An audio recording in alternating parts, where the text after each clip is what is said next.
നീ 5 മക്കളുടെ തള്ളയല്ലേ, നിനക്ക് അതുപോലെ നടന്നൂടെ?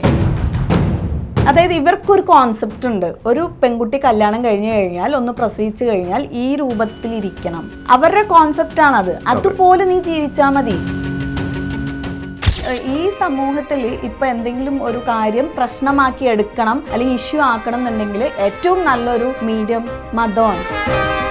മതത്തിനെ കയറി പിടിച്ചു കഴിഞ്ഞാൽ അത് ആൾക്കാരുടെ എന്താ പറയുക മതവികാരത്തിനെ വ്രണപ്പെടുത്തും. അവർ ശക്തമായിട്ട് തിരിച്ചടിക്കും. ശരിക്കും വാപ്പ നഷ്ടപ്പെട്ടതിന് ശേഷം എങ്ങനെ വന്നാലും ഉറപ്പാണ് ഒറ്റപ്പെട്ടൊരവസ്ഥ വന്നിട്ടുണ്ടാവും. എനിക്കൊരു തരം ഷോക്കായിരുന്നു. ഞാൻ ആരോടും സംസാരിക്കാതെയായി. ഒരു 10-15 ദിവസം ഞാൻ ഒന്നും മിണ്ടലില്ല. ഞാൻ വേറൊരു ലോകത്തായ പോലെ രാത്രി ഉറക്കത്തിൽ നിന്നൊക്കെ ഞെട്ടി ഉണരുന്ന സമയത്ത് ഭയങ്കരമായിട്ട് ഹാർട്ട് ബീറ്റ് ഇങ്ങനെ നിൽക്കില്ല, ഭയങ്കര ഫാസ്റ്റായിട്ട് ഇടിക്കും. എനിക്ക് ഭയങ്കര സന്തോഷം തോന്നിയൊരു ന്യൂസാണ്. ഒരു വയ്യാത്തൊരു കുട്ടിക്ക് വേണ്ടിയിട്ടൊരു വാർത്ത നമ്മുടെ പേജിൽ ഇട്ടപ്പോൾ അത് ശരിക്കും അങ്ങനെ ഒരു മൊമെന്റ് ഒക്കെ ഉണ്ടാകുമ്പോൾ ശരിക്കും ആൾക്കാർ വളരെ നല്ലത് പറയല്ലേ ചെയ്യേണ്ടത്. ഈ വീഡിയോ ചെയ്ത് തന്നെ ഏകദേശം ഞാൻ അനുഭവിച്ചു. ഞാൻ എൻ്റെ പേഴ്സണൽ ലാഭത്തിൽ, അതായത് ജനങ്ങളിൽ നിന്നും ഞാൻ നേരിട്ട് പോയിട്ട് പൈസ സംഭാവന വാങ്ങി എന്നിട്ട് ഈ പൈസ ഞാൻ എടുക്കുന്ന പോലെ വിചാരിച്ചിട്ട് ഓരോരുത്തർ കമന്റ് ഇടാൻ തുടങ്ങി. അപ്പം അങ്ങനെയൊക്കെ പറഞ്ഞത് ഞാൻ ആകെ ഡെസ്പ്, ഞാൻ തളർന്നു. ഞാൻ നല്ല കാര്യം ചെയ്തിട്ട് എന്ത് ഇങ്ങനെയുണ്ടോ നാട്ടുകാർ? പക്ഷെ ഇപ്പോഴും ഒറ്റയ്ക്കിരിക്കുമ്പോൾ കരയാറൊക്കെ ഉണ്ടോ? കരയാൻ ഫസ്റ്റ് പ്രൈസ് എന്തിനാണ് ഇഷ്യൂസ് ഒഴിഞ്ഞൊരു ലൈഫ് ആർക്കും ഉണ്ടാവില്ല. നമ്മൾ നമ്മുടെ ചിരിക്കുന്ന വശങ്ങൾ മാത്രമേ പുറത്ത് കാണിക്കാറുള്ളൂ, പുറത്ത് പറയാറുള്ളൂ. ചിരിച്ചോണ്ട് ചില സമയം രാത്രി 11 മണിക്കൊക്കെ കരഞ്ഞോണ്ടിരിക്കുന്ന സമയത്ത് വേഗം വന്ന് മേക്കപ്പ് ഇട്ട് വീഡിയോ ചെയ്ത് ക്യാമറയുടെ മുന്നിൽ നിൽക്കുന്ന ഒരു അവസ്ഥ ഉണ്ടല്ലോ, ഭയങ്കര ശോകമായിട്ടുള്ള ഒരു അവസ്ഥയായിരിക്കും.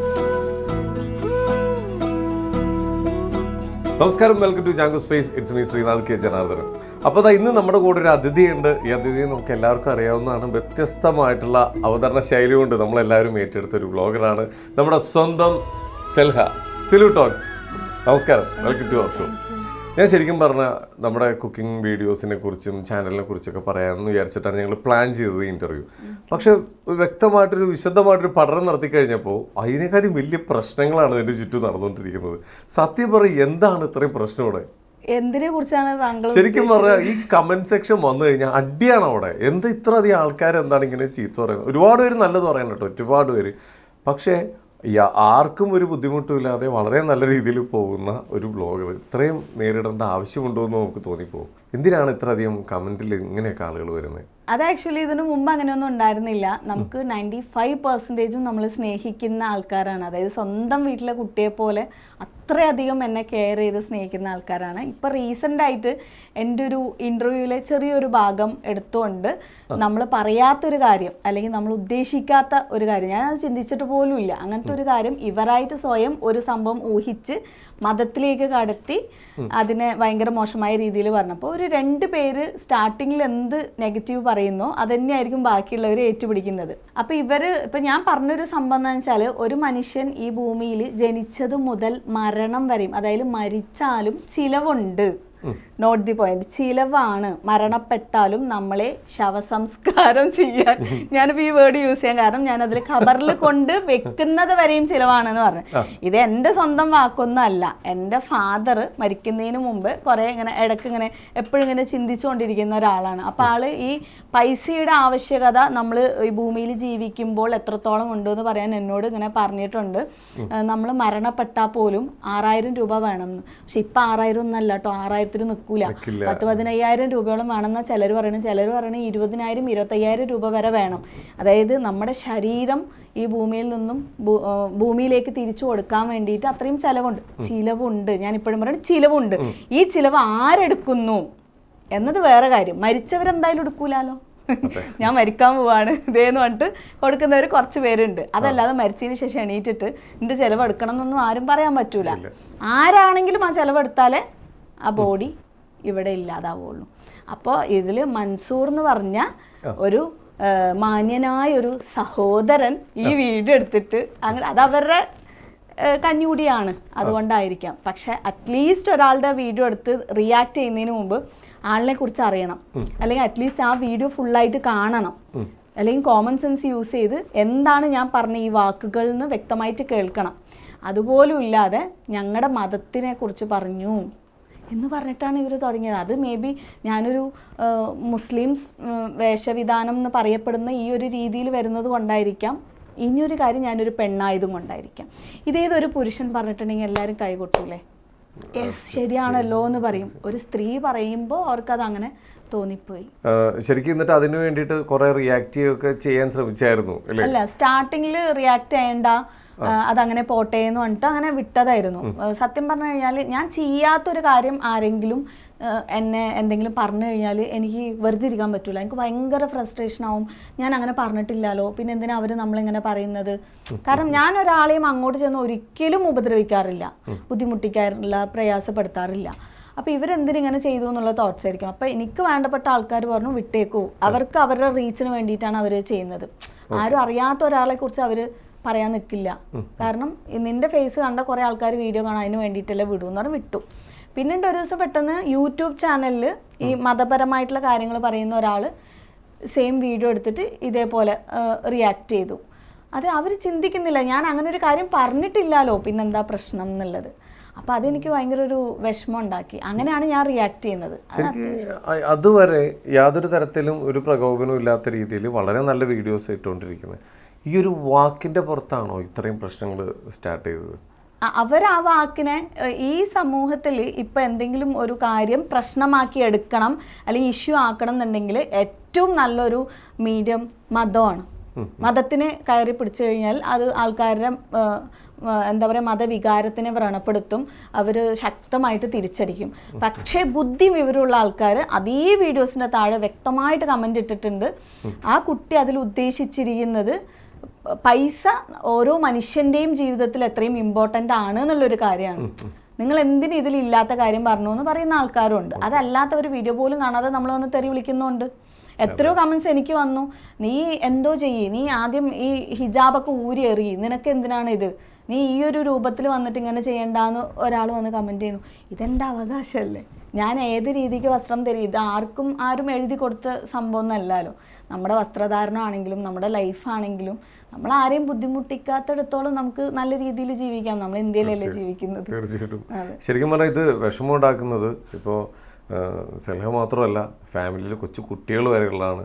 ഈ കുട്ടികളെ സംബന്ധിച്ചിട്ടും ഈ ചീത്തവിളി വരുന്നുണ്ട്. നീ മരിക്കി, നീ ഖബറിലേക്ക് നീ മരിക്കി, നിന്റെ 6000 രൂപ ഞങ്ങൾ കൊടുക്കാം, അല്ലെങ്കിൽ നീ മരിച്ചു കഴിഞ്ഞാൽ നിന്റെ ശരീരം കാക്കയ്ക്കും പൂച്ചയ്ക്കും ഇട്ട് കൊടുക്കൂല. ഈ ഭൂമിയിൽ നമ്മൾ അറിയുന്ന ഈ ഒരു കമ്മ്യൂണിറ്റിയിൽ ഞാൻ പറയുന്നു, നല്ല മനുഷ്യന്മാരെന്താ മുസ്ലിംസിൽ മാത്രമേ ഉള്ളൂ. ഞാൻ മുസ്ലിം തന്നെയാണ്. ആ ഒരു ഇതിൽ നിന്നുകൊണ്ട് തന്നെ ഞാൻ ചോദിക്കുകയാണ്, ഞാൻ എത്രയോ നല്ല മനുഷ്യന്മാർ. ഫോർ എക്സാമ്പിൾ, ഈ ക്യാൻസറിന് ട്രീറ്റ്മെൻറ്റ് ചെയ്യുന്ന ഒരു ഡോക്ടറിൽ നിന്ന് ഗംഗാധർ, എനിക്ക് ആ മനുഷ്യൻ എന്ത് ഇഷ്ടമാണെന്ന് അറിയോ. കാരണം എന്താ വെച്ചാൽ അത്രയും നല്ലൊരു മനുഷ്യൻ. ആ മനുഷ്യൻ്റെ മതം ഏതാ? ഹിന്ദു ഇതിൽ വിശ്വസിക്കുന്ന ഒരു മനുഷ്യനാണ്, നല്ലൊരു മനുഷ്യനല്ലേ. മുസ്ലിംസിൽ അതുപോലെ നല്ല മനുഷ്യന്മാരില്ലേ, ക്രിസ്ത്യൻസിലില്ലേ, ബുദ്ധന്മാരിലില്ലേ, എല്ലാറ്റിലും നല്ല മനുഷ്യന്മാരുണ്ട്. ആരെങ്കിലും ഒരു ആൾ മരിച്ചു കഴിഞ്ഞാൽ അവൻ്റെ കയ്യിൽ പൈസ 6000 രൂപ ഇല്ലാത്തത് കൊണ്ട് ആ ബോഡി അവിടെ ഇടുമോ? ഇല്ല. ഇവർ മാത്രമല്ല, ഇവർ പറയുന്നത് ഞങ്ങളുടെ ആൾക്കാർ അങ്ങനെ വിടില്ല, അതിന് പള്ളി ഏറ്റെടുക്കും, പള്ളിക്കാർ ചെയ്യും എന്നാ പറയുന്നത്. അത് എല്ലാ മതത്തിലും ആരാണെങ്കിലും അങ്ങനെ ചെയ്യും. ഞാൻ പറഞ്ഞത് അതല്ല. പൈസയ്ക്ക് ഇത്രയും ഇമ്പോർട്ടൻസ് ഉണ്ട്, ചിലവാണ് ജനിച്ചത് മുതൽ, അല്ലെങ്കിൽ ജനിക്കുന്നതിന് മുമ്പേ നമ്മൾ പ്രഗ്നൻ്റ് ആണ് അല്ലെങ്കിൽ ഒരു പ്രഗ്നൻ്റ് ആവാൻ വേണ്ടി എത്രത്തോളം ചിലവ് ചെയ്യുന്ന ആൾക്കാരുണ്ട്. തീർച്ചയായിട്ടും. അപ്പോൾ പൈസയ്ക്ക് അത്രയും ഇമ്പോർട്ടൻസ് ഉണ്ട്. ഒരു പെണ്ണെന്ന നിലയ്ക്ക് ഇപ്പോഴത്തെ ഈ ഒരു സാഹചര്യത്തിൽ സ്ത്രീകൾ പൈസ ഏൺ ചെയ്യണം, നിങ്ങളുടെ സ്വന്തം കാലിൽ നിൽക്കണം, നിങ്ങൾക്ക് ഇഷ്ടപ്പെട്ട പോലെ നിങ്ങൾക്ക് ഈ സമൂഹത്തിൽ ജീവിക്കണം എന്നുണ്ടെങ്കിൽ കാശ് അത്രത്തോളം ഇമ്പോർട്ടൻ്റ് ആണ് എന്ന കാര്യം പറയാനാണ് ഞാനിത് പറഞ്ഞത്. പക്ഷെ അവർ അതിൻ്റെ നന്മയെ കാണാതെ അതിലെങ്ങനെ നമുക്കൊരു പ്രശ്നമുണ്ടാക്കാം എന്നിട്ട് പറയാണ്, നീ അതിൽ ഈ പറയുന്ന ഈ നല്ല നല്ല മനുഷ്യന്മാർ പറയുന്നതാണ് ഒരു പെണ്ണിനെ നോക്കിയിട്ട് നീ മരിക്കി എന്നിട്ട് ഞങ്ങൾ നോക്കാം. എത്ര മോശം. ഇവരൊക്കെ വേണോ നമ്മളെ നോക്കാൻ? ഇവർ ഈ പൈസ തന്നിട്ട് വേണോ നമുക്ക് ചെയ്യാൻ? ആത്മാഭിമാനമുള്ള ആൾക്കാർ മരിക്കുന്നതിന് മുമ്പേ മരണം എപ്പോഴും മുൻകണ്ടുകൊണ്ട് പൈസ എടുത്തു വെക്കുന്ന ആൾക്കാരുണ്ട്. സ്ത്രീകൾ എത്ര പേര് അവരൊരു 10 പവൻ മാറ്റിവെക്കും, അല്ലെങ്കിൽ ഒരു 5 പവൻ മാറ്റിവെക്കും. എന്തിനാണെന്നറിയോ? എൻ്റെ മരണാന്തര ചടങ്ങിന് ആരെയും ബുദ്ധിമുട്ടിക്കരുത്, ഈ പൈസ കൊണ്ടുവേണം ചെയ്യാനെന്ന് പറയും. പൈസ വേണം, കാര്യം നടക്കും. അതാരെടുത്താലും. എന്തിന്? ഞാൻ ചെയ്ത ആ വീഡിയോൻ്റെ താഴെയുള്ള കമൻസ് കണ്ടു കഴിഞ്ഞാൽ അതിലുണ്ട് പൈസ ഇല്ലാത്തതിൻ്റെ പേരിൽ ഒരു ദിവസം ഡെഡ് ബോഡി എടുക്കാൻ വിടാത്ത ആൾക്കാരുണ്ട്. തീർച്ചയായിട്ടും എത്രയോ പേര് അവരുടെ അനുഭവങ്ങൾ പറഞ്ഞിട്ടുണ്ട്. ഇപ്പോഴും അനുഭവിക്കുന്നവരുണ്ട്, ഹോസ്പിറ്റലിൽ നിന്ന് വിട്ടുകൊണ്ടുപോകാൻ. അതെ, ഇതിനൊക്കെ പൈസ വേണ്ടേ? തീർച്ചയായിട്ടും. നമ്മളൊക്കെ ചിന്തിക്കുന്നത് ഒരു സൈഡിൽ കൂടി, ഇപ്പം ഈ പറഞ്ഞത് ഇപ്പോൾ ഒരു ഇസ്ലാമിക വിശ്വാസത്തിൽ മാത്രമല്ല, എല്ലാ മതത്തിലും ഇതേപോലെ ഒരു കൂട്ടം ആൾക്കാരുണ്ട്. അവരെന്തിനു വേണ്ടിയിട്ടാണ് ഈ കമന്റ് ഇടുന്നത്, ആർക്ക് വേണ്ടിയിട്ടാണ് വാദിക്കുന്നത്, ഇപ്പോഴാർക്കൊരു ഉത്തരം കിട്ടാത്ത. ഇവർ വിചാരിക്കുന്നു ഇവരുടെ മതത്തിനെ ഭയങ്കരമായി സ്നേഹിച്ചുകൊണ്ടാണ് കമന്റ് ഇടുന്നത് എന്നുള്ളത്. പക്ഷേ വേറൊരു ഭാഗത്തു നിന്നും കുറച്ച് ആൾക്കാർ വന്ന് ഈ കമന്റ്സ് കാണുന്ന സമയത്ത് അവരുടെ ഉള്ളിൽ ഒരു ഭയം ഉളവാക്കുകയാണ്. ഇവരെ കുറിച്ച് ഒരു ധാരണ വരികയാണ്. ഇവർ ഈ തെറി വാക്കും കാര്യങ്ങളൊക്കെ ഉപയോഗിച്ചിട്ട് ഇങ്ങനെ കമന്റ് ഇടാം. അപ്പോൾ ഇവരുടെ പേര് ആദ്യം നോക്കും, മുഹമ്മദ് അല്ലെങ്കിൽ വേറെ എന്തെങ്കിലുമൊക്കെ പേരിട്ടിട്ട്, അത്രയും നല്ലൊരു പേരിട്ടിട്ട് ഇവർ ചെയ്യുന്ന പ്രവൃത്തികൾ എന്താണെന്നറിയോ? തെറി വിളിക്കുക, തന്തയ്ക്ക് വിളിക്കുക, തള്ളയ്ക്ക് വിളിക്കുക, ഭയങ്കര മോശമായിട്ടുള്ള രീതിയിലൊക്കെ പറയുന്നത്. അപ്പോൾ ആ ഒരു അവർ നിൽക്കുന്ന അല്ലെങ്കിൽ അവർ വിശ്വസിക്കുന്ന മതത്തിനെ കുറിച്ചിട്ട് ബാക്കിയുള്ളവർക്ക് എന്തായിരിക്കും ചിന്തിക്കുന്നത്? അപ്പം ഞാനൊരു നല്ല പ്രവൃത്തി ചെയ്ത് കഴിഞ്ഞാൽ ഓട്ടോമാറ്റിക്കലി എന്നെക്കുറിച്ച് ഒരു 4 പ്രാവശ്യം കാണുമ്പോൾ ആൾക്കാർ ചിന്തിക്കും, ഓ എത്ര നല്ല കാര്യങ്ങൾ അവർ ചെയ്യുന്നത്. ഞാൻ അതേത് നല്ല പോക്രിത്തരങ്ങൾ കാണിച്ചിരുന്നു കഴിഞ്ഞാൽ ഓട്ടോമാറ്റിക്കലി എൻ്റെ മതത്തിലേക്ക് പോകൂലേ? പക്ഷെ മതമൊന്നല്ല കേട്ടോ പഠിപ്പിക്കുന്നത്. ആരെയും ദ്രോഹിക്കരുത്, ഉപദ്രവിക്കരുത്, മനസ്സുകൊണ്ട് പോലും ആരെയും നോവിക്കരുത് എന്നൊക്കെയാണ് പഠിപ്പിച്ചത്. അങ്ങനെ ചിന്തിക്കുന്ന ആൾക്കാർ ഞാൻ പറയട്ടെ സോഷ്യൽ മീഡിയയിൽ ഉണ്ടാവില്ല. ഇവർ പറയുന്ന പോലെ ഒക്കെ ജീവിക്കുന്ന ആൾക്കാരാണെങ്കിൽ അവർ സോഷ്യൽ മീഡിയ യൂസ് ചെയ്യൂല. ഇവർ ഫുൾ ടൈം ഇതിലിങ്ങനെ നോക്കിയിട്ട് ബാക്കിയുള്ളവരെ എങ്ങനെ കുറ്റം പറയാന്ന് പറഞ്ഞിട്ട് നടക്കുന്ന ആൾക്കാരുണ്ട്. എല്ലാവരും അല്ല കേട്ടോ. അതെ അതെ. ഈ പറയുന്ന പോലെ ഇപ്പൊ ഈ ഇന്റർവ്യൂ എടുക്കുമ്പോൾ എൻ്റെ പേര് നോക്കിയിട്ട് ചിലപ്പോൾ ഇതിൽ എന്നെയും ചീത്ത വിളിക്കാൻ വരുന്ന ആൾക്കാരുണ്ടാവും. നീ ഇതിനെന്തുകൊണ്ടായിരിക്കും സപ്പോർട്ട് ചെയ്യണം. ഞാൻ ഇപ്പോഴും പറയുന്നത് എല്ലാ മതത്തിലും ഞാൻ ഉൾപ്പെടുന്ന കമ്മ്യൂണിറ്റിയിൽ നല്ല ആൾക്കാരുണ്ട്, മോശം. എൻ്റെ സുഹൃത്തുക്കൾ ഒരുപാട് പേര് ഇസ്ലാമിൽ വിശ്വസിക്കുന്ന ഒരുപാട് സുഹൃത്തുക്കളുണ്ട്. ഞാൻ പെരുന്നാളിനൊക്കെ ബിരിയാണി കൊടുക്കാനൊക്കെ തലേദിവസം ഇറച്ചി കൊടുക്കാനൊക്കെ അവരുടെ കൂടെ പോകുമ്പോൾ അവർ പറയും, നീ ഈ വരുന്നതിന് നിനക്കും ഞങ്ങളുടെ പടച്ചവൻ്റെ ഒരു കൂലി കിട്ടും. നമുക്ക് സന്തോഷമാണ് അതൊക്കെ. അവർ നമ്മളെ കൂടെ കൊണ്ടുപോകുന്നത് എടാ നിനക്കൊരു കൂലി കിട്ടട്ടെ. അപ്പോൾ നമുക്കൊരു സന്തോഷമാണ്. അങ്ങനെ പോസിറ്റീവായിട്ട് ചിന്തിക്കാനാണ് നമ്മളെല്ലാം പഠിച്ചേക്കുന്നത്.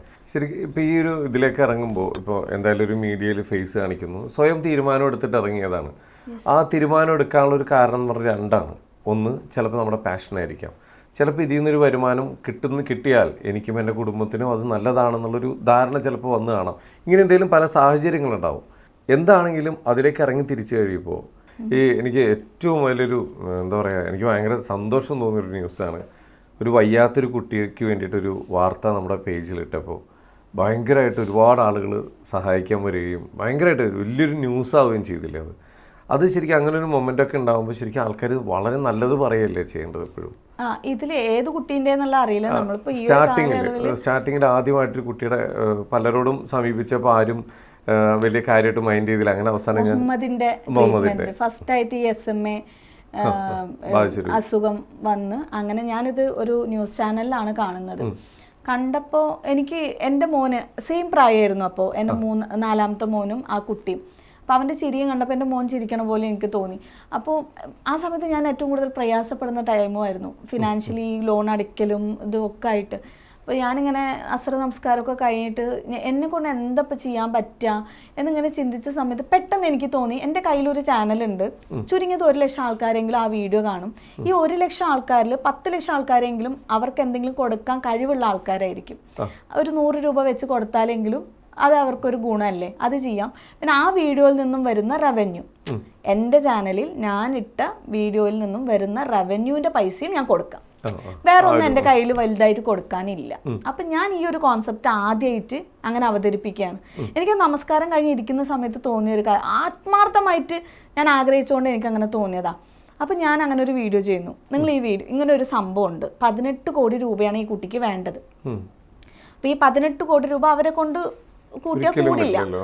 നമ്മളെല്ലാവരും ഒന്നിച്ച് നിന്നാലേ പറ്റുള്ളൂ. സോ ഈ പറ്റുന്നവർ ഈ വീഡിയോ ഇവർക്ക് കാശ് ഇട്ട് കൊടുക്കുക, അല്ലാത്തവർക്കും കൂലി കിട്ടും. എങ്ങനെയാന്ന് വെച്ചാൽ ഈ വീഡിയോയിൽ വരുന്ന റവന്യൂ, ഈ വീഡിയോയിൽ വരുന്ന ആഡ് നിങ്ങൾ കണ്ടു കഴിഞ്ഞാൽ ഈ വീഡിയോയിൽ എനിക്കൊരു ചിലപ്പോൾ ഒരു 10,000-15,000 എൻ്റെ മനസ്സിൽ അതാണ് രൂപ കിട്ടും. ആ പൈസ മുഴുവനായിട്ട് ഞാൻ അവർക്ക് കൊടുക്കാം. പിന്നെ നിങ്ങൾക്ക് പറ്റുന്നവർക്ക് ഒന്ന് ഷെയർ ചെയ്തും കൂടെ കൊടുക്കുക. ഈ വീഡിയോ അത്യാവശ്യം റീച്ച് ആവാൻ വേണ്ടിയിട്ട് എന്നുള്ളത്. ഫസ്റ്റ് ഡേ വലിയൊരു റെസ്പോൺസ് കാര്യം നോർമൽ ആയിട്ടുള്ളൊരു ഇത് മാത്രമേ പോകുന്നുണ്ടായിരുന്നുള്ളൂ.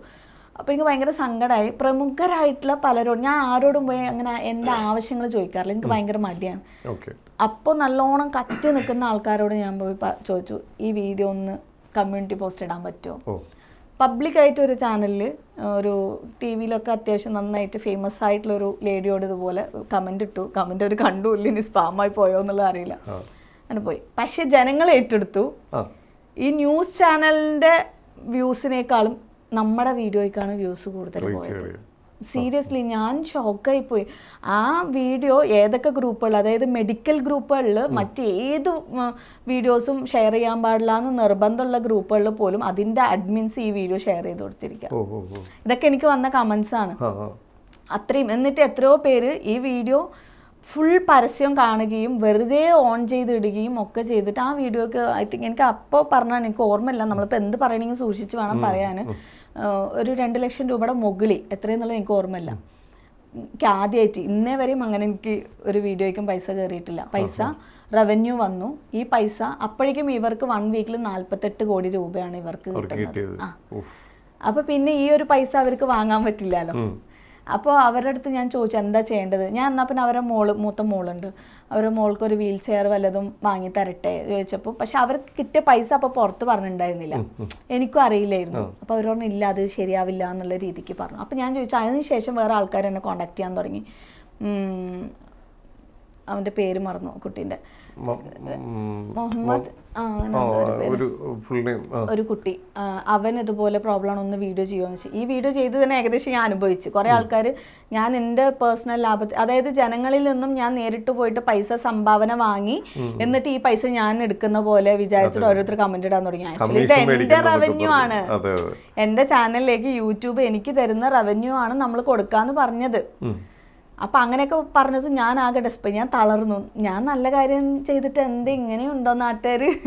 എല്ലാവരും നല്ല സപ്പോർട്ട് ഉണ്ട്. കുറച്ച് പേര് അങ്ങനെ പറഞ്ഞ് ഭയങ്കരമായിട്ട് വിമർശിച്ചപ്പോൾ ഞാൻ പറഞ്ഞു സോറി, എനിക്ക് എൻ്റെ പേഴ്സണൽ ലൈഫും കൂടെ നോക്കണം, പറ്റൂല, ഞാൻ ചെയ്യൂല.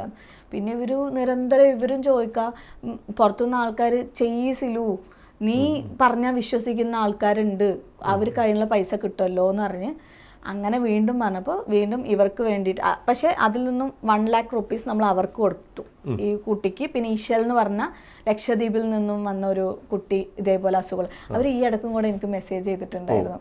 മോളുടെ വീഡിയോ ഒക്കെ കാണിച്ചു തന്ന്, സിലു അന്ന് ചെയ്ത കാര്യം ഇപ്പോഴും ഞങ്ങൾക്ക് മറക്കാൻ പറ്റില്ല, ഒരിക്കലും ലക്ഷദ്വീപിലേക്ക് വരികയാണെങ്കിൽ പറയണം, ഞങ്ങളുടെ നാട്ടിലേക്ക് വരണം എന്നൊക്കെ പറഞ്ഞിട്ട് ആ കുട്ടിക്ക് 1 ലക്ഷം രൂപ, ഈ കുട്ടിക്ക് 1 ലക്ഷം രൂപ. പിന്നെ തിരുവനന്തപുരത്തുള്ള എന്തോ ഒരു അമൗൻ്റെ പേര് വിഷ്ണു, അങ്ങനെ എന്തോ ഒരു പേര്, ആ കുട്ടിക്ക് ഒരു 25,000 rupees. അങ്ങനെ ഈ പൈസ മൊത്തത്തിൽ ഈ SMA ബാധിച്ച കുട്ടികൾക്ക് നമ്മൾ ഫുള്ളായിട്ട് എല്ലാം ഷെയർ ചെയ്തു. അന്ന് 18 കോടി ആവശ്യം ഉണ്ടായിരുന്ന ഒരു കുട്ടി, ആ കുട്ടിയുടെ ഇപ്പൊ കോണ്ടാക്ട് ഉണ്ടോ ആരെങ്കിലും? ആ മൂത്ത കുട്ടി മരിച്ചു.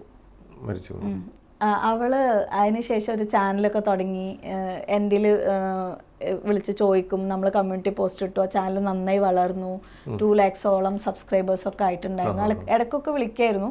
ലാസ്റ്റ് പിന്നെ വിളിച്ച സമയത്ത് അറിയാലോ, അവർ ചെറിയ കുട്ടികൾക്ക് എപ്പോൾ വേണമെങ്കിലും വിളിക്കാം. പക്ഷെ ഇവിടെ എൻ്റെ സിറ്റുവേഷനിൽ ചിലപ്പോൾ എടുക്കാൻ പറ്റിയിരുന്നില്ല. മോളെടുത്ത് സംസാരിച്ചിട്ടൊക്കെ ഉണ്ടായിരുന്നു.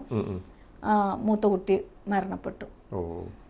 ഓക്കെ. അപ്പോൾ എന്തായാലും നമ്മൾ ചെയ്ത കാര്യങ്ങൾ വെച്ച് നോക്കുമ്പോൾ തന്നെ എന്താണ് സെലു ചെയ്തേക്കണെന്ന് എല്ലാവർക്കും മനസ്സിലാവും. വ്യക്തമായിട്ടുള്ള അതിന്റെ വീഡിയോ എവിഡൻസ് തന്നെ പേജുകളിൽ കിടപ്പുണ്ട്, സോഷ്യൽ മീഡിയയിൽ ഓപ്പൺ ആയിട്ടുള്ള കാര്യങ്ങളാണ്. പിന്നെ എന്തിനാണ് ഇങ്ങനെ ബാക്കി കമന്റും കാര്യങ്ങളൊന്നും ഇപ്പോഴും ഒരു പിടുത്തം കിട്ടുന്നില്ല. പക്ഷെ അറിയുന്നവർക്ക്, നേരത്തെ പറഞ്ഞ പോലെ ചിന്തിക്കുന്നവർക്ക് അത് മനസ്സിലാവുന്നുണ്ട്, അവരത് ചെയ്യുന്നില്ല, അവർ നല്ല രീതിയിൽ സപ്പോർട്ട് ചെയ്യുന്നുണ്ട്. അങ്ങനെയുള്ള ആളുകൾ നമ്മുടെ ചുറ്റുമുണ്ട്. അവരെ മാത്രം ഇതിപ്പോ മെയിൻ പ്രോബ്ലം എന്താ വെച്ചാൽ, ഞാനൊരു പെണ്ണായതും ഞാൻ എൻ്റെ ഫേസ് കാണിക്കുന്നതാണ് ഏറ്റവും വലിയ പ്രശ്നമായിട്ട് കണക്കാക്കുന്നത്. അതല്ലാതെ വേറെ പല രീതിയിലും വീഡിയോസ് ചെയ്യുന്ന ആൾക്കാരുണ്ട്. അപ്പോൾ ഇപ്പം എൻ്റെ കാര്യത്തിൽ എന്താ അവർക്ക് പറയാനൊന്നും ഇല്ലാത്തത് കൊണ്ട് ഇങ്ങനത്തെ കുറച്ച് കാര്യങ്ങൾ എടുത്തിടുന്നു. അപ്പം ഞാൻ ഫേസ് കാണിക്കുന്നത് തെറ്റാണെങ്കിൽ ഇത് വന്ന് കാണുന്നത് തെറ്റല്ലേ? തീർച്ചയായും കാണുന്നവർ തെറ്റല്ല അങ്ങനെ ആണെങ്കിൽ ചെയ്യുന്നത്. ഈ ലോകത്ത് ആദ്യമായിട്ട് ഒരു മുസ്ലിം പെണ്ണിൻ്റെ ഫേസ് അല്ല ഇവർ കാണുന്നത്. കവർ ചെയ്യുന്നത്, ഞാനും കവർ ചെയ്ത് നടക്കുന്ന ഒരാളൊക്കെ തന്നെയാണ്. അത് ചെയ്യാൻ പാടില്ല എന്നും അല്ല, ഞാൻ ഇങ്ങനെ നടക്കുന്നത് തെറ്റാണെന്നും അല്ല. അതൊക്കെ ഓരോരുത്തരുടെ ചിന്താഗതിയാണ്. നമ്മൾ നേരത്തെ ഞാൻ പറഞ്ഞു വരുന്നത്, ഇപ്പം നമ്മളൊക്കെ എന്ന് പറഞ്ഞാൽ ഭയങ്കരമായിട്ട് ഇതിൻ്റെ ഓരോ പോസിറ്റീവ് സൈഡാണ് നോക്കുന്നത്. ശരിക്കും പറഞ്ഞാൽ 5 കുട്ടികളുടെ ഒരു അമ്മയാണ്, 5 കുട്ടികളുടെ ഉമ്മയാണ്. അപ്പോൾ എന്താ പറയുക, എന്നിട്ടും വളരെ ചെറുപ്പമായിരിക്കുന്നു. അപ്പം നമ്മൾ സന്തൂർ മമ്മി എന്നൊക്കെയാണ് എല്ലാവരും കമൻറ്റ് കാണുന്നത് എല്ലായിടത്തും. അപ്പം നമ്മൾ ആ രീതിയിലൊക്കെ ഞങ്ങൾ ചിന്തിക്കുന്നത്. നമ്മൾ ഇതിനെ ബാക്കിയുള്ളതിനെ കുറിച്ചൊക്കെ അന്വേഷിക്കുന്നത്. ഇപ്പോഴും നല്ല അടിപൊളിയായിട്ട് നടക്കുന്നു, നല്ല കുഞ്ഞു കുട്ടീനെ കൂട്ട്. ഇപ്പം എല്ലാം കുട്ടികളെല്ലാവരും നിർത്തി കഴിഞ്ഞത് മൂത്ത് എത്താത്തതെന്നൊക്കെ പറയുന്നത്. ഇതുപോലെ ഇങ്ങനെയൊക്കെ പറയുന്നത്. അപ്പോൾ ഇതിൻ്റെ അടിയിൽ എന്തായാലും വരുമല്ലോ, എന്തായാലും കമൻറ്റ് നമുക്ക് എന്തായാലും പ്രതീക്ഷിക്കാം. അപ്പം നമ്മൾ ആ രീതിയിലുള്ള പോസിറ്റീവായിട്ടുള്ള കാര്യങ്ങൾ അല്ല ഈ രസം എന്നല്ല സോറി ഈ കുട്ടികളെ വെച്ചിട്ട് ഇപ്പം ഇത്രയും എന്താ പറയുക 4-5 കുട്ടികളുടെ അമ്മയാണെന്ന് എഴുതി അതിൽ പോസിറ്റീവായിട്ട് വരുന്നതുകൊണ്ട് അതിലും ഒന്ന് ചെയ്ത് വിളിക്കുന്നവരുണ്ടല്ലേ. അതിലും എന്തൊക്കെയോ നീ 5 മക്കളുടെ തള്ളയല്ലേ, നിനക്ക് അതുപോലെ നടന്നൂടെ? അതായത് ഇവർക്കൊരു കോൺസെപ്റ്റ് ഉണ്ട്, ഒരു പെൺകുട്ടി കല്യാണം കഴിഞ്ഞു കഴിഞ്ഞാൽ ഒന്ന് പ്രസവിച്ചു കഴിഞ്ഞാൽ ഈ രൂപത്തിലിരിക്കണം. അവരുടെ കോൺസെപ്റ്റാണത്. അതുപോലെ നീ ജീവിച്ചാൽ മതി, ഞങ്ങൾ പറയുന്ന പോലെ നീ ജീവിച്ചാൽ മതി എന്ന് ചിന്തിക്കുന്ന ആൾക്കാരാണ്. സെയിം ടൈം ഇതിലൊരു പോസിറ്റീവ് വൈബ് ഇപ്പോൾ എനിക്ക് കൊടുക്കാൻ പറ്റില്ലേ? എത്ര മക്കളുണ്ടെങ്കിലും നമ്മൾ നമ്മുടെ ശരീരവും നമ്മുടെ കാര്യങ്ങളും നല്ല രീതിക്ക് കൊണ്ടുപോയി നമുക്ക് ഇങ്ങനെയും ജീവിക്കാം എന്നത് നമ്മൾ കൊടുക്കുന്നത്. ഇപ്പം ഞാൻ സന്തൂർ മമ്മിയാണെന്ന് ഞാൻ പറഞ്ഞിട്ടില്ല. ഇപ്പം നിങ്ങൾ ഇൻ്റർവ്യൂ ചെയ്യാൻ വരുന്നു, നിങ്ങൾ പറയുന്നു, ഇതിന് ഫുള്ളും തെറിയിട്ടുന്നു. ഞങ്ങൾ നിർത്തറങ്ങോട്ട് പോയി അല്ലേ മേടിക്കുന്നത് മുഴുവൻ ഇപ്പൊ ആലോചിക്കണ്ട. ഇവന് അടുത്തത് മേടിച്ചു തരാൻ വേണ്ടി വന്നിട്ടുണ്ട്. അല്ലല്ല, അത് ആരുടെയും തെറ്റോ കുറ്റോ അല്ല. ഇനി ഒരു കാര്യം എന്ന് പറയുമ്പോൾ ഇതിലൊന്നുണ്ട്. ഇപ്പൊ വീഡിയോയിൽ കാണുമ്പോൾ എന്നെ കുറച്ചും കൂടെ വലിയൊരാളായിട്ടാണ് തോന്നുക, തടിയുള്ളതായിട്ടും. അതങ്ങനെയാണ്. നമ്മൾ ഇപ്പോൾ സ്ക്രീനിൽ കാണുന്ന സമയത്ത് നേരിട്ട് കാണുന്ന പോലെയല്ല. നിങ്ങൾ നേരിട്ട് കാണുന്നതുകൊണ്ടാണ് ഇങ്ങനെ പറയുന്നത്. വളരെ ചെറിയൊരു കുട്ടീനെ പോലെ ഇരിക്കുന്നത് വീഡിയോയിൽ എങ്ങനെയാണെന്നല്ല, നിങ്ങൾ നേരിട്ട് കാണുമ്പോൾ മനസ്സിലാവും. എന്തായാലും അതേപോലെ തന്നെ എപ്പോഴും അങ്ങനെ ആയിരിക്കട്ടെ, നന്നായിരിക്കട്ടെ. ഇപ്പോൾ വാപ്പിച്ചി ഇപ്പം നമ്മുടെ കൂടെ ഉണ്ടായിരുന്ന ഒരു കാലഘട്ടം, ആ ഒരു കാലഘട്ടം എന്ന് പറഞ്ഞു കഴിഞ്ഞാൽ ഈ ഒരു വീഡിയോ ഇതൊക്കെ തുടങ്ങുമ്പോൾ പലരും നമ്മൾ വിമർശിച്ചിട്ടില്ലേ? ഇപ്പോൾ കസിൻസും എല്ലാവരും ആരെങ്കിലും ഒരുപാട് ഒരു വിമർശിക്കാൻ സാധ്യത ഉണ്ടാവും. അപ്പോൾ വാപ്പിച്ചിയുടെ നിലപാട് എന്തായിരുന്നു? സത്യം പറഞ്ഞു കഴിഞ്ഞാൽ ഞാൻ ഇതിനെക്കുറിച്ച് നേരിട്ട് ഡിസ്കസ് ചെയ്തിട്ടില്ല ആളോട്. എനിക്ക് പേടിയായിരുന്നു, എന്തെങ്കിലും പറയോ. ആള് വരാണെങ്കിലും വീഡിയോൻ്റെ കാര്യം ഒന്നും മിണ്ടൂല, ഭയങ്കര പേടിയാണ്. ആള് അത്രയും ഓർത്തഡോക്സ് ആയിട്ടൊക്കെ കാര്യങ്ങൾ ചെയ്യുന്നതും ചിന്തിക്കുന്നതും ഒക്കെയുള്ള, സ്വന്തമായിട്ടൊന്നും സേവിങ് പോലും ചെയ്യൂല. നാട്ടുകാർക്ക് എന്ത് ചെയ്തു കൊടുക്കാം, നമ്മുടെ മുന്നിലേക്ക് വരുന്ന ആൾക്കാർക്ക് ഞാൻ അത് കണ്ടിട്ട് വളർന്നത്. അപ്പം എനിക്ക് ഭയങ്കര പേടിയാണ്. ഒരു പാട്ട് എനിക്കറിയില്ല, ഈ സിനിമയിലൊക്കെ വരുന്ന പാട്ട് പാടാനോ അല്ലെങ്കിൽ അത് കേൾക്കാനോ എനിക്ക് താല്പര്യമില്ല. കാരണം ഞാൻ അങ്ങനെ ജീവിച്ച് വളർന്ന ഒരാളാണ്. ഫാദറിന് അത് ഇഷ്ടമല്ല, വീട്ടിൽ TV ഒന്നും ഉണ്ടായിരുന്നില്ല. അപ്പം ഇതുപോലെ സോഷ്യൽ മീഡിയയിൽ ഫേസ് കാണിച്ച് ഞാൻ വരുമ്പോൾ എൻ്റെ ഫാദർ എന്നെ എന്ത് പറയും, ചീത്ത പറയോ? പക്ഷെ എനിക്കൊരു കോൺഫിഡൻസ് ഉണ്ടായിരുന്നത് ഞാൻ തെറ്റായിട്ടൊന്നും ഇതിൽ ചെയ്യുന്നില്ല. ഇന്നേ വരെ ഞാൻ എൻ്റെ ഒരു മുടി കാണിച്ച് ഞാൻ വീഡിയോ ചെയ്തിട്ടില്ല. അപ്പം എന്നെ ഫാദർ കണ്ടാലും എൻ്റെ മകൾ തെറ്റൊന്നും ചെയ്യുന്നില്ല എന്നേ വിചാരിക്കുള്ളൂ എന്നൊരിതും പക്ഷെ പേടിയും എനിക്കുണ്ട്. പക്ഷേ കുറേ ദിവസങ്ങളൊക്കെ ഇങ്ങനെ കടന്നുപോയി ഒക്കെ ആയപ്പോൾ പുറത്തു നിന്നൊക്കെ എൻ്റെ ഫാദറിൻ്റെ അടുത്ത് എന്നെക്കുറിച്ച് ഓരോരുത്തർ സംസാരിക്കാൻ തുടങ്ങി. നിങ്ങളുടെ മോള് ചെയ്യുന്ന കാര്യങ്ങൾ എന്നൊക്കെ പറഞ്ഞ് ഇങ്ങനെ കുറേയൊക്കെ സംസാരിക്കാൻ നല്ല കാര്യങ്ങൾ. സിലുത്താൻ്റെ ഉപ്പയല്ലേ, ഞങ്ങൾക്ക് അങ്ങനെ ഭയങ്കര ഇഷ്ടമാണ്, ഞങ്ങൾക്ക് ഭയങ്കര ഇൻസ്പിറേഷനാണ് എന്നൊക്കെ പറഞ്ഞ ആൾക്കാർ നേരിട്ട് വരാനും കാണാനും ഒക്കെ തുടങ്ങിയപ്പോൾ ആൾക്ക് പിന്നെ വേറെ ആർക്കെങ്കിലും സ്മാർട്ട് ഫോൺ ഉള്ളവർക്ക് പുറത്തു പോയിട്ടിരിക്കുന്ന സമയത്ത് ഈ കമൻസ് വായിപ്പിക്കുക, ഇതൊന്നും എനിക്കറിയില്ല. അത് കേട്ട് സന്തോഷിക്കുക, എൻ്റെ മോൾക്ക് വേണ്ടി പ്രാർത്ഥിക്കാൻ ഇത്രയും ആൾക്കാരോ, ഇങ്ങനെ ഒരു മോൾക്ക് ജന്മം, അങ്ങനെയൊക്കെ കമന്റ് വന്നിട്ടുണ്ട് കേട്ടോ. അത് ഞാൻ തള്ളല്ലേ, ദൈവത്തോർത്ത് തള്ളുന്നല്ല ഒരാളെ സത്യസന്ധമായിട്ടുള്ള സ്റ്റേറ്റ്മെന്റ്. നമുക്കൊന്നും പറയാൻ പറ്റൂല, പറഞ്ഞ അപ്പൊ വരും. പിന്നെ ഇനിയൊരു കാര്യമുണ്ട്, ചില കാര്യങ്ങൾ ചിലർ പറയുന്നത് തള്ളുക എന്ന് പറയുമ്പോൾ നടക്കാത്ത അല്ലെങ്കിൽ നടക്കാൻ സാധ്യതയില്ലാത്ത ഒരു കാര്യത്തിനെയാണ് തള്ളുക എന്ന് പറയുന്നത്. അപ്പൊ ഞാനത് പോസിറ്റീവായിട്ട് കാണുന്നത്, ഇവർക്ക് നടക്കാൻ സാധ്യതയില്ല എന്ന് തോന്നുന്ന ഒരു കാര്യമാണല്ലോ എൻ്റെ ലൈഫിൽ ഉണ്ടായിട്ടുള്ളത് അല്ലെങ്കിൽ ഞാൻ ചെയ്തിട്ടുള്ളത്. അപ്പോൾ കുഴപ്പമില്ല, കേട്ടാലും കുഴപ്പമില്ല, വേറെ വഴിയില്ല, നമുക്ക് അങ്ങനെ ചിന്തിച്ചല്ലേ പറ്റുള്ളൂ എന്ന്. അപ്പോൾ എൻ്റെ ഫാദറിൻ്റെ അടുത്ത് ഇങ്ങനെ ഓരോരുത്തർ ഇങ്ങനെ ഒരു മകൾക്ക് ജന്മം നൽകിയ വാപ്പയ്ക്കും ഉമ്മയ്ക്കും ആയുസ്സും ആരോഗ്യവും ഒക്കെ കൊടുക്കട്ടെ എന്നൊക്കെ ആൾക്കാർ പ്രാർത്ഥിക്കുന്ന കമൻസ് ഒക്കെ ആൾ കാണുമ്പോൾ ആൾക്ക് ഭയങ്കര പ്രൗഡായിരുന്നു. പിന്നീട് അങ്ങോട്ട് എൻ്റെ ഇങ്ങോട്ട് ഇങ്ങനെ വന്ന് പറയും, നിന്നെ ഇങ്ങനെ ഒരു ഇതിലേക്ക് കൊണ്ടുവന്നിട്ടത് പഠിച്ചോൻ തന്നെയാണ്. കാരണം നീ ഇതിനകത്ത് മാത്രം ഇരുന്ന് പോവേണ്ട ഒരാളല്ല, നിനക്ക് കുറേ കാര്യങ്ങൾ ഈ ഭൂമിയിൽ ചെയ്യാനുണ്ട്, ഒരുപാട് പേർക്ക് സഹായിക്കാനുണ്ട്. അതിനൊക്കെ വേണ്ടിയിട്ടായിരിക്കും നിനക്ക് ഇങ്ങനെ ഒരു ലൈഫ് ആയത്. കുറേ പ്രയാസങ്ങൾ ഉള്ളത് കൊണ്ടല്ലേ നീ ഇതിലേക്ക് വന്നത്. അങ്ങനെ നീ ചിന്തിക്ക്, ആരെന്ത് പറഞ്ഞാലും മൈൻഡ് ചെയ്യണ്ട, ഞാനില്ലേ നിനക്ക്, ഞാനില്ലേ സപ്പോർട്ടിന് നിനക്ക്. ഈ ഭൂമിയിൽ നീ ഏറ്റവും കൂടുതൽ പേടിക്കുന്നതും സ്നേഹിക്കുന്നതും എന്നെയായിരിക്കും. ഞാൻ നിനക്കുള്ളിടത്തോളം കാലം ഇനി നീ ആരെയും നോക്കണ്ട. ഇങ്ങനെ പറഞ്ഞത്, ആരെന്ത് പറഞ്ഞാലും നീ നോക്കണ്ട. സീരിയസ്ലി ആ ലാസ്റ്റ് ടൈമിൽ ആള് പോവാനായത് കൊണ്ടാണോ എന്നൊന്നും എനിക്കറിയില്ല. എന്നെ അത്രത്തോളം സപ്പോർട്ടും ചെയ്തു, അത്രത്തോളം എന്നെ സ്നേഹിച്ചു. എന്താ പറയുക, നമുക്കൊരിക്കലും അയ്യോ നഷ്ടപ്പെടാൻ പാടില്ലായിരുന്നു എന്ന് തോന്നി. ആ ഒരു മൊമെന്റ്സ് ആയിരുന്നു പിന്നീട് അങ്ങോട്ടുണ്ടായിരുന്നത്. ആൾ എന്നിട്ട് എന്നോട് ഒരു ദിവസം പറയാം, എനിക്കൊരു 5 വർഷത്തിന് ആയുസിട്ട് തരാൻ വേണ്ടി നീ പ്രാർത്ഥിച്ച അള്ളാഹ് കേൾക്കും. എന്താ വെച്ചാൽ നിന്റെ കാര്യങ്ങളെല്ലാം ഞാൻ ഇനി ചെയ്തുതരാം, നിനക്ക് ആരും ഇല്ലയെന്നൊന്നും നീ വിചാരിക്കണ്ട. ഞാനില്ലേ ഇത്രയും കാലം എൻ്റെ ഇഷ്ടങ്ങൾക്കനുസരിച്ചും ഞാൻ പറയുന്നതിനനുസരിച്ചുമാണ് എൻ്റെ മോൾ ഇത്രയും കൊല്ലം ജീവിച്ചത്. ഈ 34 വയസ്സ് വരെയും ജീവിച്ചത് ഞാൻ പറയുന്നതനുസരിച്ചല്ലേ. ഇനി ഞാൻ പറയുന്ന ഈ കുറച്ച് കാര്യങ്ങളും കൂടെ നീ ചെയ്താൽ മതി, വേറെ ആരെയും നീ നോക്കണ്ട, സമാധാനത്തിലൂടെ ജീവിക്കാനുള്ളതൊക്കെ ഞാൻ ആക്കിത്തരാം എന്ന് പറഞ്ഞു. പക്ഷെ അന്ന് ഞാൻ പറഞ്ഞു, നിങ്ങളുടെ ആയുസിന് എന്താ ഗ്യാരണ്ടി, നിങ്ങൾ സിസ്റ്റർ വലിച്ചിട്ടല്ലേ നടക്കുക എന്ന് ഞാൻ പറഞ്ഞ് അത് അങ്ങനെ വിട്ടു. ഇതൊക്കെ കഴിഞ്ഞൊരു 2 monthsലാണ് മരണവും സംഭവിക്കുന്നത്. ശരിക്കും വാപ്പ നഷ്ടപ്പെട്ടതിന് ശേഷം എങ്ങനെ വന്നാലും ഉറപ്പാണ് ഒറ്റപ്പെട്ടൊരവസ്ഥ വന്നിട്ടുണ്ടാവും. കാരണം വാപ്പയായിരുന്നു അവസാന നാളുകളിൽ. വാപ്പയുടെ ആ ഒരു എന്താ പറയുക, ആ ഒരു ചേർത്ത് പിടിക്കലാണ് ജീവിതത്തിലേക്ക് ഒരു വലിയൊരു എനർജി. എനിക്ക് ആകെയുള്ളൊരു പ്രതീക്ഷ എൻ്റെ അത്തയായിരുന്നു. ആ സമയങ്ങളിൽ ഞാൻ പറഞ്ഞു കുറച്ച് ഫാമിലി ഇഷ്യൂസൊക്കെ എനിക്കുണ്ടായിരുന്നു. അപ്പോൾ ആളായിരുന്നു ഏറ്റവും കൂടുതൽ എന്നെ സപ്പോർട്ട് ചെയ്ത് എൻ്റെ കൂടെ നിന്ന്, ഇനി നീ എന്താണോ പറയുന്നത് അതുപോലെ ആയിരിക്കും നിൻ്റെ ലൈഫ് എന്നുള്ളത്. കാരണം ഇത്രയും കാലം ഇപ്പോൾ ലോൺ എടുപ്പിച്ചത് ഞാനാണ് എന്നൊക്കെ വാപ്പാക്ക് തോന്നിയിട്ടുണ്ട് എന്നൊക്കെ പറഞ്ഞു. ഞാൻ പറയുന്നത് ആരും കേൾക്കില്ല ശരിക്കും പറഞ്ഞാൽ. പിന്നീടാണ് ഇവർ ശരിക്കും ഇതൊക്കെ കേൾക്കുന്നത്. അപ്പോൾ നീയാണ് ശരി, ഓക്കെ, ഇനി നീ പറ എന്താണ് ഞാൻ നിനക്ക് ചെയ്തു തരേണ്ടത്. അപ്പോൾ ഞാൻ പറയും, എനിക്ക് സമാധാനപരമായിട്ടുള്ളൊരു ലൈഫ് എനിക്ക് വേണം. എനിക്ക് ഒരുപാട് എന്താ വലിയ വലിയ ആഗ്രഹങ്ങളെന്നൊന്നും പറയാൻ പറ്റില്ല. ഒരു ബേസിക് ആയിട്ടൊരു മനുഷ്യന്, സ്ത്രീ എന്ന് പറയുന്നത് ഒരു മനുഷ്യന് വേണ്ട ബേസിക് ആയിട്ടുള്ള സംഭവമാണ് സമാധാനപരമായിട്ടുള്ള ഉറക്കം, 3 നേരം ഭക്ഷണം,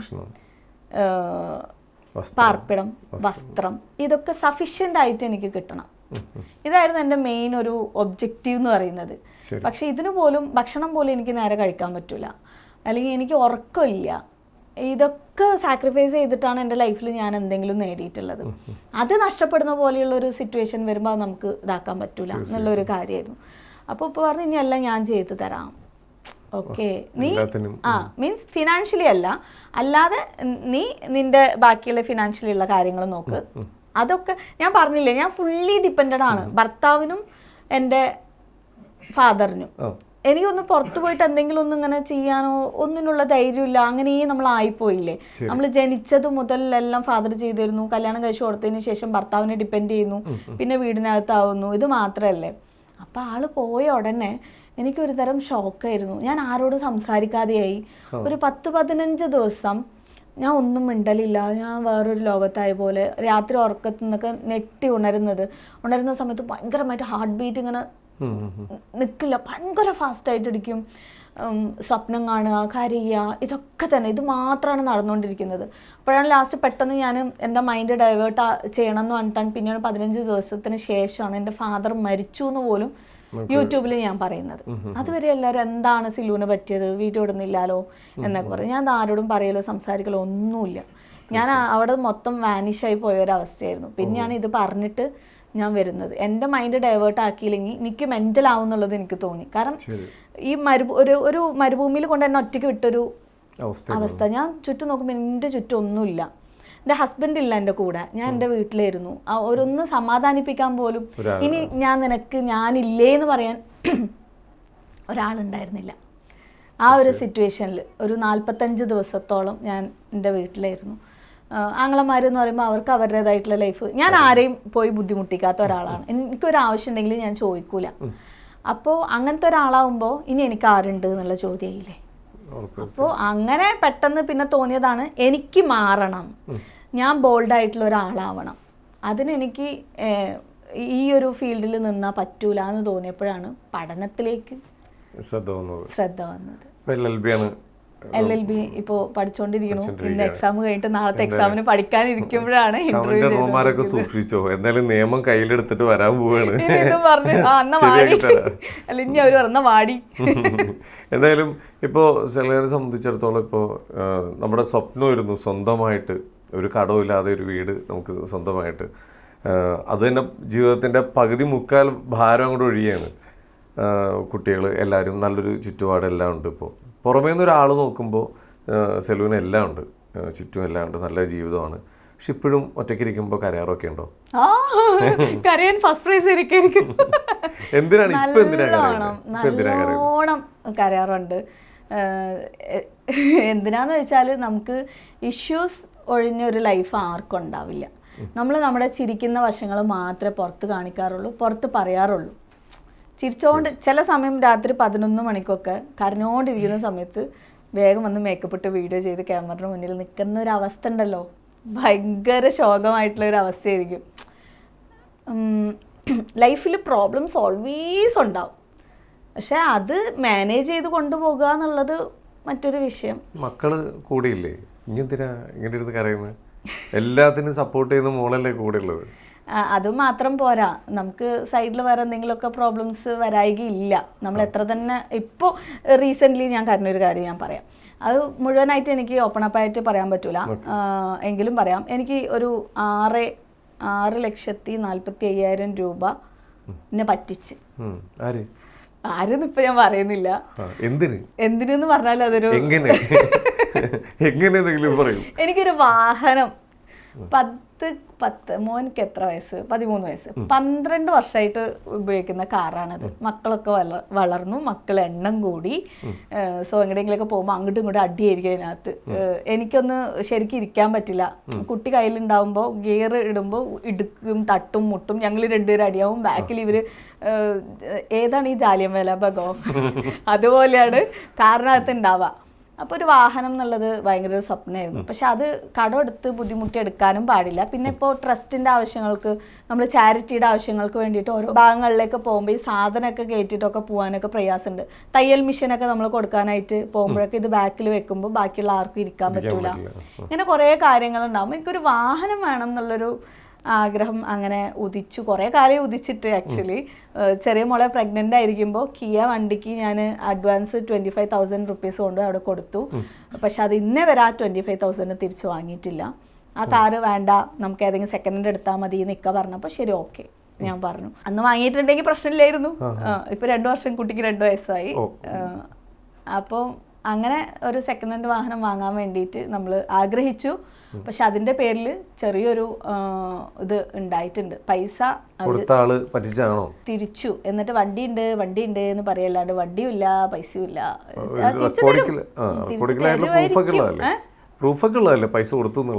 ഗൂഗിൾ പേ ആണ് ചെയ്തത്.